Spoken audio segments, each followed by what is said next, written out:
Hello students, मैं आशा अवस्थी आज आप लोगों को बीएड सेकेंड ईयर के second paper curriculum development and assessment की फर्स्ट यूनिट में कंपोनेंट्स ऑफ करिकुलम के विषय में बताऊंगी।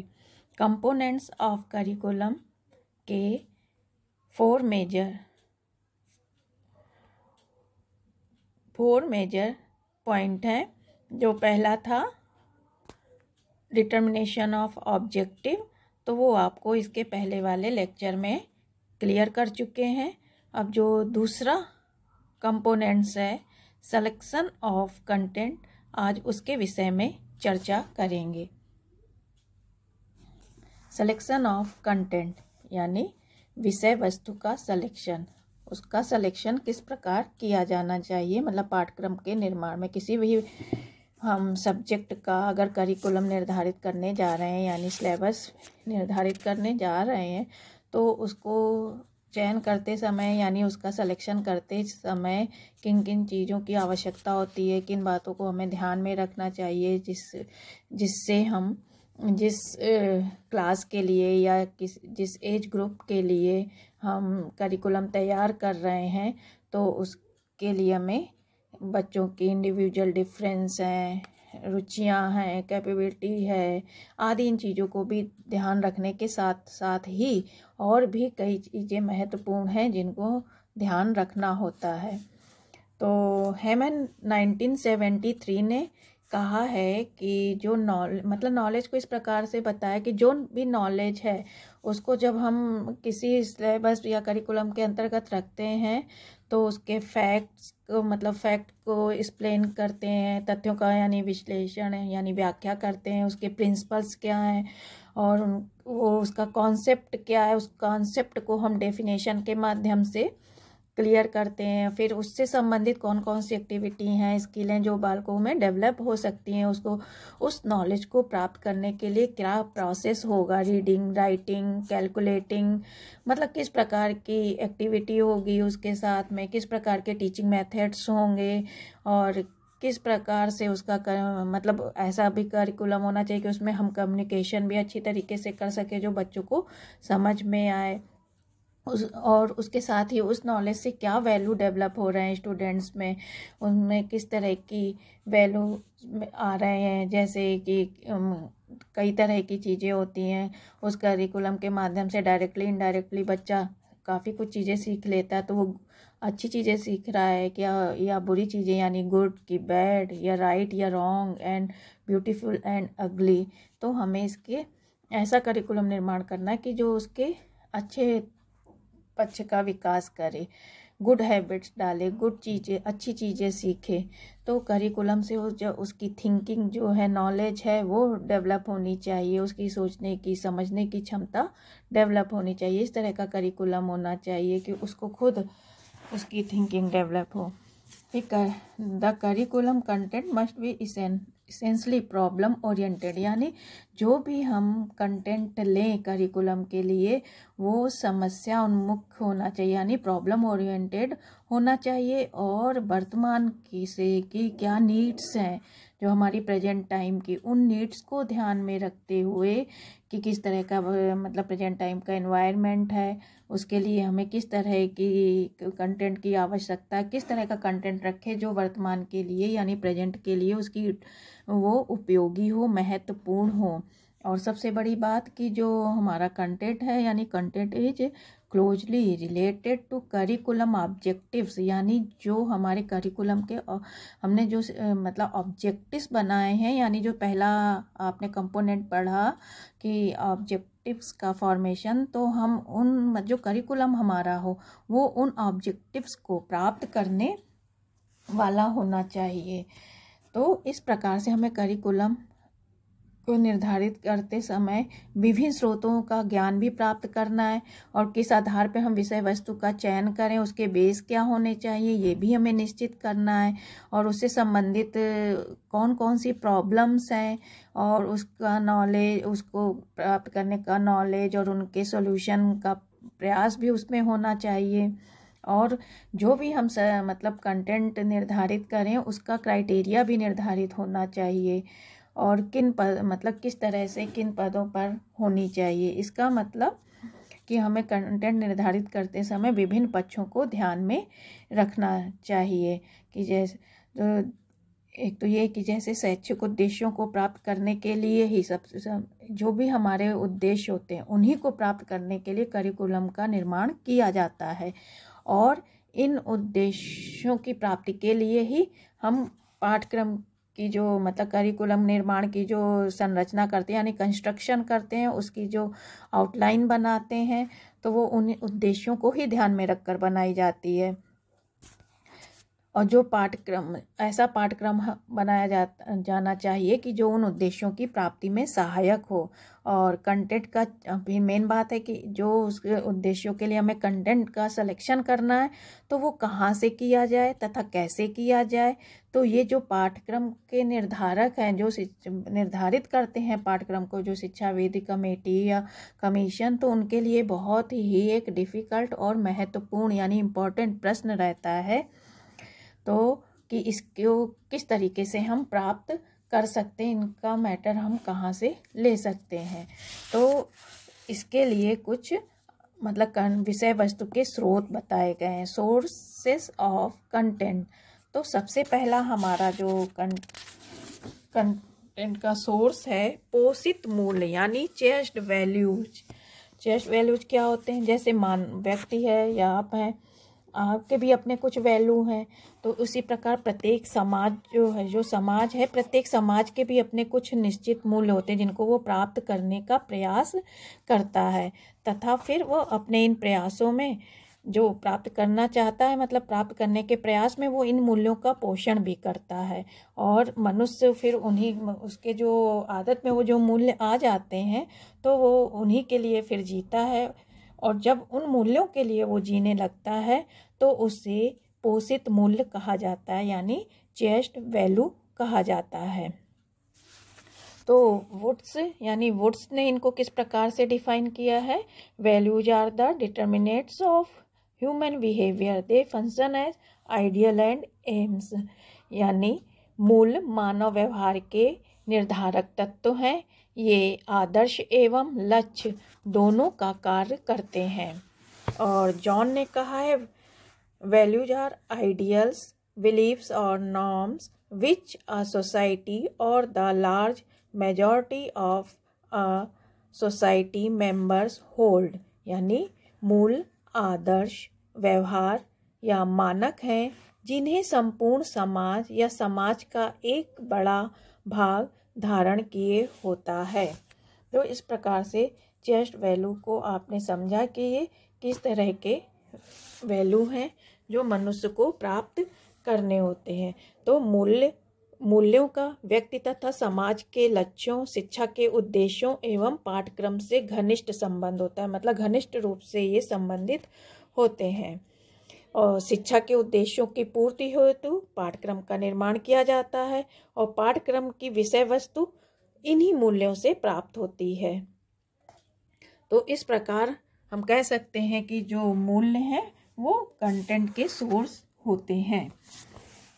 अब दूसरा है आपका नीड।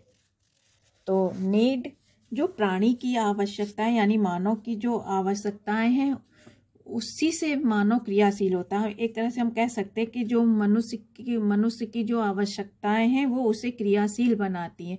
उन आवश्यकताओं की प्राप्ति के लिए ही वो प्रयास करता, वही प्रयास वो उसका मतलब क्रिया कुछ उन प्रयास में उसकी क्रिया शामिल होती है। उन प्रयास को कुछ ना कुछ एक्टिविटी या कार्य करके वो प्राप्त करता है। तो मनुष्य की अनेक प्रकार की आवश्यकताएं होती हैं। मनुष्य एवं समाज की आवश्यकताएं ही शिक्षा के उद्देश्यों का निर्धारण करने का आधार प्रदान करती हैं। इन आवश्यकताओं अर्थात शिक्षा के उद्देश्यों की पूर्ति समुचित पाठ्यक्रम के माध्यम से की जा सकती है। अब किसी राष्ट्र के शिक्षा के उद्देश्यों का निर्धारण उस राष्ट्र की विभिन्न आवश्यकताओं, आकांक्षाओं, क्षमताओं, सांस्कृतिक परंपराओं आदि को ध्यान में रखकर ही किया जाता है, अतः उसके लिए उपयुक्त पाठ्यक्रम एवं विषय वस्तु भी इन्हीं आवश्यकताओं के अनुरूप ही निर्धारित की जाती है। तो अब इन आवश्यकताओं को भी कई उसमें विभाजित किया गया है, जैसे पर्सनल और बायोलॉजिकल नीड्स, यानी मनुष्य की वैयक्तिक तथा जैविक आवश्यकताएं, जो मूलभूत आवश्यकताएं होती हैं जो शरीर का पोषण और भरण पोषण करने के लिए आवश्यक होती हैं, तो वो उसकी इंडिविजुअल नीड्स और बायोलॉजिकल नीड्स हो गई। फिर दूसरी है social and economic needs. Social needs जो समाज से संबंधित हैं, यानी जो हमारा समाज है, जो हमारे कॉन्स्टिट्यूशन में जिस समाज का वर्णन किया गया है कि उसमें कहा गया है कि भारत एक लोकतांत्रिक देश है जिसका लक्ष्य है वर्ण, जाति, लिंग, वंश, धर्म के भेद से रहित समाज होना चाहिए, यानी समतामूलक समाज। तो उस तरह के समाज की व्यवस्था मतलब इस तरह के समाज की के लिए भी हमें इस प्रकार के करिकुलम की आवश्यकता है, जिसमें संवैधानिक मूल्यों को ध्यान में रखकर हम पाठ्यक्रम का निर्माण करें, जिससे हमारा समाज उत्कृष्ट समाज बन सके, जिसमें स्त्रियों को बराबरी का अधिकार हो, कोई दुर्भाव ना हो, हमारी जो वर्तमान की सामाजिक आवश्यकताएं हैं उनको पूरा करने वाला होना चाहिए, जैसे जो जो सामाजिक समानता में आस्था और जैसे कल्याणकारी राज्य की स्थापना, समाजवादी समाज की स्थापना आदि तत्वों पर बल दिया गया हो, जिसमें विभिन्न समाज की संस्कृति एवं उसके लिए आदर का भाव, व्यक्ति के प्रति आदर का भाव, उसकी गरिमा का आदर हो, व्यक्ति की स्वतंत्रता का सम्मान किया जाए। इस तरह के लिए हमें उस तरह की विषय वस्तु को रखना होगा। इकोनॉमिकल नीड्स में हमारा आ जाता है कि क्योंकि हमारा देश जो है वो आर्थिक रूप से बहुत ही पिछड़ा हुआ है और यहाँ पे जो मतलब इनकम है उसका डिस्ट्रीब्यूशन भी समान नहीं है। और दूसरा पॉइंट मेन ये है कि जो भी हमारे यहाँ कार्य होते हैं प्रगति के, वो बहुत ही कम मालूम पड़ते हैं, क्योंकि हमारे यहाँ पॉपुलेशन बहुत ही ज़्यादा है। तो ये अधिक पॉपुलेशन हमारे यहाँ एक गंभीर समस्या बनी हुई है।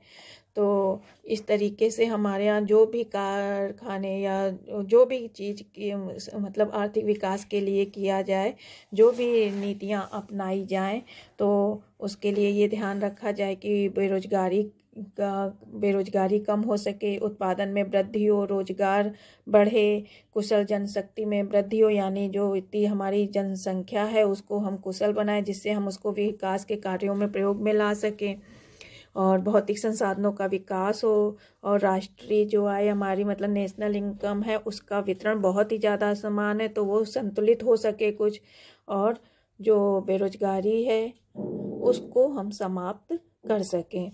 इस तरह की पाठचर्या की आवश्यकता है। फिर है नेशनल नीड्स। राष्ट्रीय आवश्यकताओं में आज हमारी सर्वोपरि आवश्यकता है राष्ट्रीय एकता। तो जो देश में क्षेत्रवाद, भाषावाद, सांप्रदायिकता, सत्तावाद आदि, प्रांतवाद, ये चीज़ें बढ़ रही हैं, तो इनको कम मतलब ऐसा करिकुलम हो, उसका कंटेंट ऐसा हो कि हम राष्ट्र प्रेम की भावना का विकास कर सकें। तो इस मतलब हमारी जो राष्ट्र की आवश्यकताएं हैं वो पूरी हो सके, इस तरह का करिकुलम होना चाहिए। जैसे कि सर्वधर्म सद्भाव, सहयोग, एक दूसरे का सहयोग करना, और स्वार्थ भावना से रहित हो, सबका सम्मान करना, है ना, अपनी चीज़ों का, अपने देश पर गर्व करना, अपने देश की चीज़ों पर का सम्मान करना, इस तरह की चीज़ें मतलब कंटेंट में होनी चाहिए, जिससे इस तरह की चीज़ें बालक में डेवलप हों, जिससे वो अच्छा नागरिक बन सके। फिर है इंटरनेशनल नीड्स। तो केवल हमारी राष्ट्रीय आवश्यकताओं को, क्योंकि आज ग्लोबलाइजेशन के कारण हम एक देश दूसरे देश से जुड़े हुए हैं, एक देश के कुछ भी घटना होती है तो उसका प्रभाव दूसरे देश पे जरूर पड़ता है। तो इसलिए इंटरनेशनल नीड्स को भी ध्यान में रखना है, जैसे सुरक्षा, आतंकवाद की समाप्ति, विभिन्न राष्ट्रों के बीच तनाव एवं हथियारों की होड़ को समाप्त करना, विज्ञान एवं तकनीक का उपयोग शांतिपूर्ण एवं विकासात्मक कार्यों के लिए करना आदि के लिए ये शिक्षा के उद्देश्य निर्धारित किए जाए। मतलब अंतर्राष्ट्रीय सद्भावना का विकास करना भी शिक्षा का उद्देश्य जब होगा तब उसी तरह के हम विषय वस्तु का भी सिलेक्शन करेंगे। तो हमें एक इस तरह के कंटेंट हो कि जो बालकों को विश्व नागरिक बनाने में सहायक सिद्ध हो सके। जैसे करिकुलम में पड़ोसी राष्ट्रों तथा विश्व के अन्य राष्ट्रों की जानकारी देना, संयुक्त राष्ट्र संघ एवं उसकी विभिन्न संस्थाओं द्वारा अपनाए जा रहे कार्यों के बारे में बताना इत्यादि वगैरह। अब तीसरा है present and future structure of society, यानी समाज का वर्तमान स्वरूप एवं भविष्य की संभावनाएं। तो शिक्षा एवं समाज में घनिष्ठ संबंध है ही है। जैसे जैसे समाज बदलेगा वैसे वैसे शिक्षा के स्वरूप में भी परिवर्तन होगा। अब तो आज का हमारा समाज किस तरह का है? आज का हमारा समाज लोकतांत्रिक समाज है। तो लोकतांत्रिक समाज में व्यक्ति के व्यक्तित्व का सम्मान किया जाता है, उसके अपने विकास, चिंतन, लेखन, भाषण तथा व्यवसाय की स्वतंत्रता होती है। ऐसे समाज में शिक्षा भी जनतांत्रिक यानी जो डेमोक्रेटिक प्रिंसिपल्स हैं उन पर आधारित होती है, जिससे बालक अपनी रुचि एवं योग्यता के अनुसार शिक्षा ग्रहण कर सके। ओटावे ने कहा भी है कि education is the function of the whole society, यानी शिक्षा संपूर्ण समाज की क्रिया है। तो जिस प्रकार समाज शिक्षा की प्रणाली को प्रभावित करता है, उसी प्रकार शिक्षा भी समाज को विभिन्न प्रकार से प्रभावित करती है। शिक्षा प्रमुख रूप से सामाजिक विरासत का संरक्षण, सामाजिक भावना की जागृति, सामाजिक सुधार, सामाजिक नियंत्रण, सामाजिक परिवर्तन तथा व्यक्तियों के समाजीकरण की प्रक्रिया में सहायता प्रदान करती है। अब चूंकि शिक्षा सामाजिक परिवर्तन का सर्वाधिक महत्वपूर्ण कारक है, इसलिए शिक्षा में समकालीन समाज से मतलब समकालीन समाज से जो भी संबंध है उससे वो प्रभावित होती है तथा एक नए समाज के विकास में सहायक होती है। अब नेक्स्ट है, और इसके जो पॉइंट हैं, ideal and nature of society, यानी समाज की प्रकृति एवं आदर्श को ध्यान में रखना, उस हिसाब से कंटेंट का चयन करना। सोशल चेंज, यानी सामाजिक परिवर्तनों को ध्यान में रखते हुए भी कंटेंट का हमें चयन करना पड़ेगा, क्योंकि ये भी शिक्षा को बहुत प्रभावित करते हैं।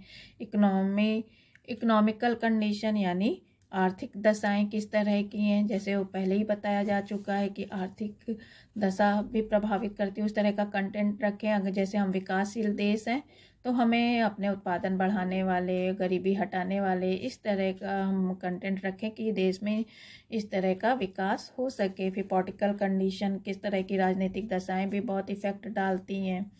और सोशलॉजिकल पॉइंट ऑफ व्यू, सामाजिक दृष्टिकोण कि किस तरह का हमारा समाज है, उसके हिसाब से हमें अपनी शिक्षा की व्यवस्था करनी होती है।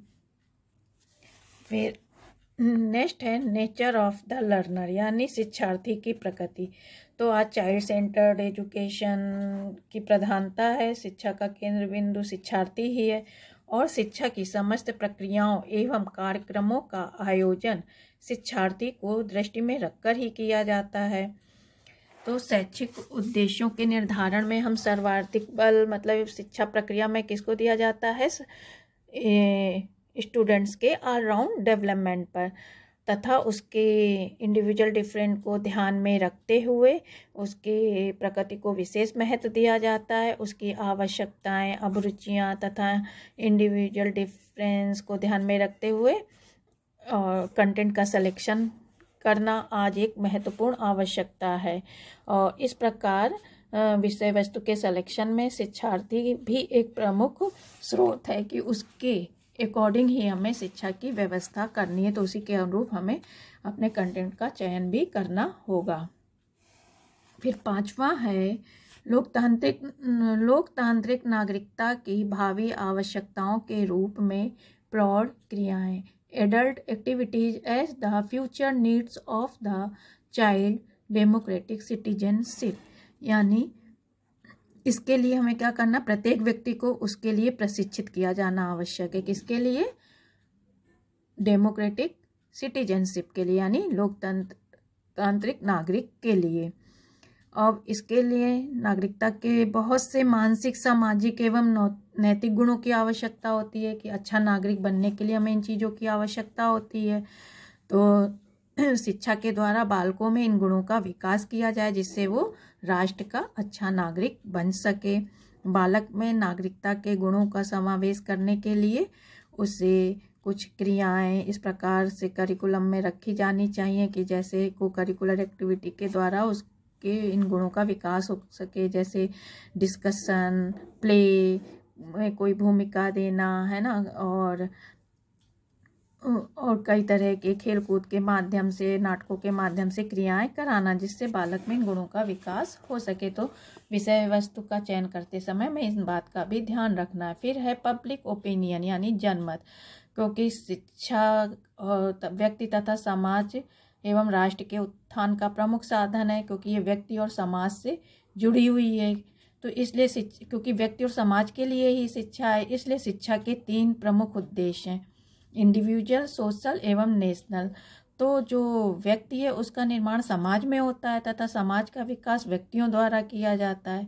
तो जनमत के अनुसार, जो जनमत है हमारा यानी पब्लिक ओपिनियन है, उनके अनुसार ही समाज अथवा राष्ट्र का निर्माण होता है। क्योंकि यह हमारा देश डेमोक्रेटिक देश है तो उसमें पब्लिक ओपिनियन का बहुत ही महत्वपूर्ण स्थान है, क्योंकि उसमें जनता ही सर्वोपरि है, जनमत ही सर्वोपरि है।